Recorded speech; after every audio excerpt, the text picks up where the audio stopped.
Mic number 1 में अगर कोई गैर मुस्लिम भाई हो तो मैं वॉलंटियर हजरात से गुजारिश करूंगा कि वो उनको मौका दें। Dilip Kalantri, I am a businessman.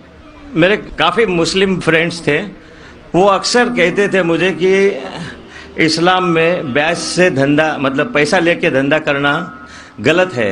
मुझे अक्सर विचार आता था कि ये कैसे डेवलपमेंट होगा, लेकिन आज का प्रेजेंट सिनेरियो पूरे दुनिया का देखते हुए एक मानना पड़ रहा है कि जिसने अपना घर गिरवी रख के कर्ज लिया और प्रॉफिट जिसमें मिलता है उस शेयर बाजार में लगाया, उनका घर भी तबाह हो गया।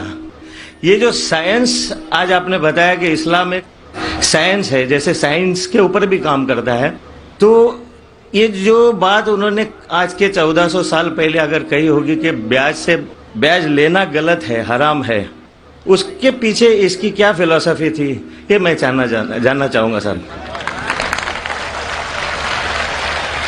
भाई साहब ने बहुत अच्छा सवाल पूछा कि इस्लाम में उनके बहुत से दोस्त, मुसलमान दोस्त कहते हैं कि ब्याज लेना हराम है।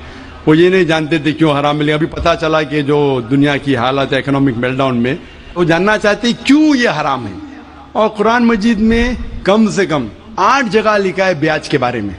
तो ब्याज लफ्ज है अरबी में रिबा, सूरह निसा में, सूरह इमरान में, और कहा गया है सूरह बकरा में सूरह नंबर 2 आयत नंबर 278 और 279 में कि आप ब्याज से दूर हो, और जो कोई ब्याज से दूर नहीं होगा अल्लाह और अल्लाह के रसूल उन पर ऐलान जंग करेंगे। ब्याज इतनी बुरी बात है, गुनाह कबीरा है, और गुनाह कबीरा में इमाम अज़हबी ने उसे 11वें नंबर पे रखा। 70 गुनाह कबीरा में 11वें नंबर पे रखा। भाई साहब पूछे क्यों बुरा है? क्योंकि ब्याज से अमीर आदमी और अमीर होता है, गरीब आदमी और गरीब बनता है। अमीर आदमी और अमीर होता है, गरीब आदमी और गरीब बनता है। आमतौर पे आप जब लोन देने जाएंगे तो गरीब आदमी को लोन कहाँ मिलता है? तो अमीर आदमी बताएगा मेरे पास ये, मेरे पास वो है, तो उसको लोन मिलता है। तो अमीर और अमीर बनता है, गरीब और गरीब बनता है। इसीलिए कुरान में सूरह अल हशर में सूरह नंबर 59 आयत नंबर 7 में अल्लाह फरमाते कि ज़कात दो ताकि दौलत इंसानों के बीच घूमे, सिर्फ अमीरों में नहीं रहे। और ब्याज से क्या होता है? इन इस्लामिक फिलॉसफी हम कहते हैं प्रॉफिट एंड लॉस शेयरिंग। मुनाफा और नुकसान को हम बांटेंगे। मुनाफा और नुकसान बांटने से पूरी इकोनॉमी तरक्की करती है। और ब्याज से आप बैंक में ब्याज लेते हैं, मुनाफा या नुकसान 8%, 10%, 12% आपको देना ही देना, नुकसान या मुनाफा।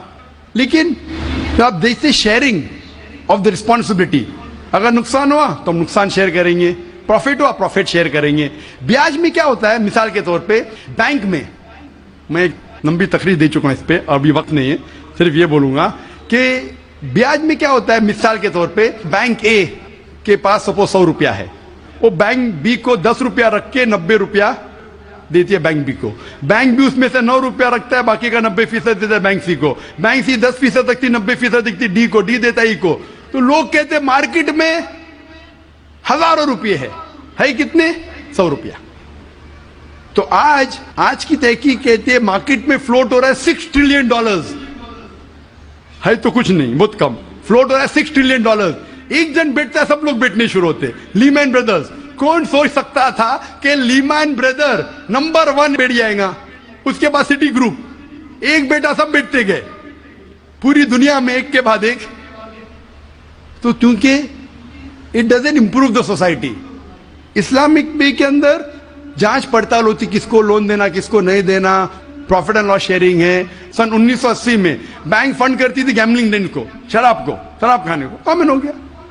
इसके बारे में अगर तकरीर मेरी सुनेंगे, interest free economy promulgated by the Quran, रिबा किस तरीके से हराम है, उसके ऊपर तकरीर मैंने की है। अगर वो सुनेंगे उसमें और डिटेल में मैं तस्करा कर रहा हूं क्यों इंटरेस्ट हराम है। लेकिन इन शॉर्ट, वापिस से आज Japan, America sending emissaries Islamic bank के बारे में जानने के लिए। हमारी गवर्नमेंट के पास हम गए थे, मैं फाइनेंस मिनिस्टर चिदम्बरम जो फाइनेंस मिनिस्टर थे उनसे जिक्र किया था कि अब इस्लामिक बैंकिंग क्यों नहीं शुरू? इंशाल्लाह करेंगे, जब मेरी मुलाकात हुई थी जद्दा में। लेकिन आरबीआई परमिशन नहीं दे रही है क्योंकि उन्होंने तहकीक नहीं की। इंग्लैंड दे चुकी है, कई ममालिक दे चुके। इंडिया भी अगर इस्लामिक बैंक को, जिसमें प्रॉफिट एंड लॉस शेयरिंग है, अगर उसकी इजाजत दी तो इंशाअल्लाह इंडियन इकोनॉमी भी बढ़ेंगी इंशाअल्लाह। Hope that answers the question.